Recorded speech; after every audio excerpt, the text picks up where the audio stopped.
प्रयागराज में हो रहे भव्य महाकुंभ में अलौकिक नजारे देखने को मिल रही है। संगम नगरी में इस बार कई अनोखे बाबा और संत अपनी छटा बिखेर रहे हैं और ऐसा ही एक हठयोगी है रुद्राक्ष वाले बाबा। इनका पूरा शरीर रुद्राक्ष की मालाओं से सुशोभित हुआ है। तस्वीरें आप देख सकते हैं। और बाबा चैतन्य गिरी जी महाराज भगवान शंकर की भक्ति में लीन रहते हैं।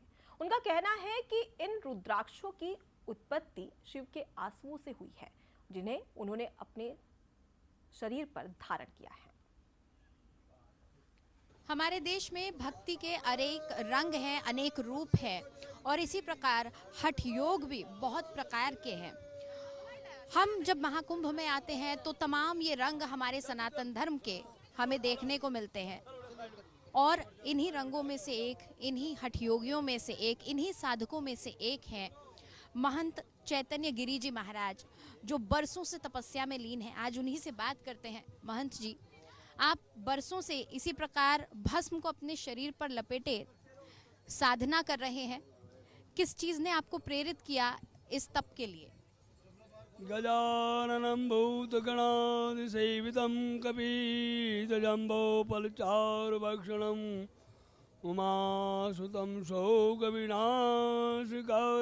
नमामि विघ्नेश्वरपादपङ्कजं वन्दे देवमापतिसुगुरुं वन्दे जगत्कारणं वन्दे पन्गं भूषणं मृगधरं वन्दे पशूनां पति वन्दे सूर्यशशाङ्गवैनयनं वन्दे मुकुन्दप्रियं वन्दे भक्तजनार्षवर्धं वन्दे शिव शंकरम।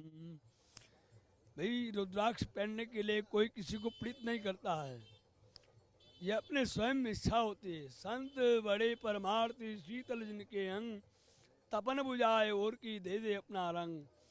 ये संत महात्मा ऋषि मुनि जो अपने स्वार्थ के लिए तपस्या नहीं करते हैं, ये सब हमेशा अपना स्वार्थ छोड़ के भूख प्यास को मार के जगत संसार की भलाई के लिए तपस्या करते हैं। हर हर महादेव। कितने रुद्राक्ष आपने धारण किए हुए हैं और कब तक ये क्रम जारी रहेगा? करोड़ों की संख्या में ये रुद्राक्ष धारण किए हैं आपने। हमारे पास 11,000 रुद्राक्ष है। 11,000 रुद्राक्ष है। जो माला पहनते हैं वो जो टूटते जाते हैं उसको बांधते जाते हैं और नया वापस आता रहता है। पूर्ण 11,000 रहता है शरीर पे। नमः। शिव शंभू के आप साधक हैं क्या?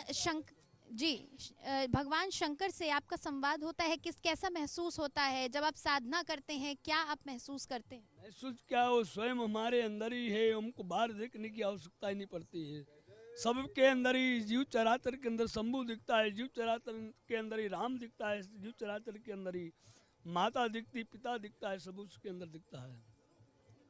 देखिए, यही खूबसूरती है सनातन धर्म की कि हर मनुष्य में भगवान दिखते हैं, हर मनुष्य में माता और पिता का रूप दिखता है। आपने घर बहुत सालों पहले छोड़ दिया था। आप कई साल पहले अपने घर बार को छोड़कर साधना में लीन हो गए थे। उस वक्त की क्या कुछ यादें हैं, या कभी परिवार ने कहा कि आप इतनी कठिन तपस्या में क्यों जा रहे हैं? हमको किसी ने कुछ नहीं बोला है। हम हमारे आनंद में आनंद लेते हुए और संत बन गए। हमको हनुमान जी महाराज ने ही अगवा किया कि चलो बेटा जंगल, हमारा शरीर इस कार्य के लिए नहीं आया है, हमारा शरीर परमार्थ के लिए जन्मा है। तो हमको मातृभूमि की रक्षा करना है, मातृशक्ति की रक्षा करना है, गौ माता की रक्षा करना है, सनातन की रक्षा करना है। महाराज जी, एक चीज़ और बताइए। आप साधना में लीन है, तपस्या कर रहे हैं, सब जानते हैं, लेकिन आपकी दिनचर्या क्या रहती है? आप अन्न जल ग्रहण करते हैं? क्या खाते हैं? कैसे आपको इस साधना के लिए शक्ति मिलती है? ड्राई फ्रूट भी लेते हैं, कभी ड्राई फ्रूट पे अधिकतर रहते हैं। हाँ, ड्राई फ्रूट पे यही शरीर चलता है। और दिनचर्या ये रहती है, जो रोज भजन संध्या पूजन वही आरती आपके सामने मुख से बोल रहे थे। रुद्राक्ष पहन रखा है और नमामि समीशान निर्वाण रूपम स्तोत्र भी बोला गया। हर हर महादेव। तो अगर आप मोक्ष की प्राप्ति चाहते हैं तो गुरु का साथ लें, और ये गुरु ही हैं जो हमारी भारतवर्ष को चला रहे हैं। हमारे भारतवर्ष में बहुत लंबे समय से गुरु शिष्य की परंपरा चलती रही है और ये तस्वीरें बयां कर रही हैं कि आज भी वो परंपरा जीवित है, चाहे आप 21वीं शताब्दी में हो, चाहे आप और आगे बढ़ जाएं, लेकिन भारत इसी आस्था से चलता है। प्रयागराज से कैमरा पर्सन जुबैर राणा के साथ नितिशा बंसल।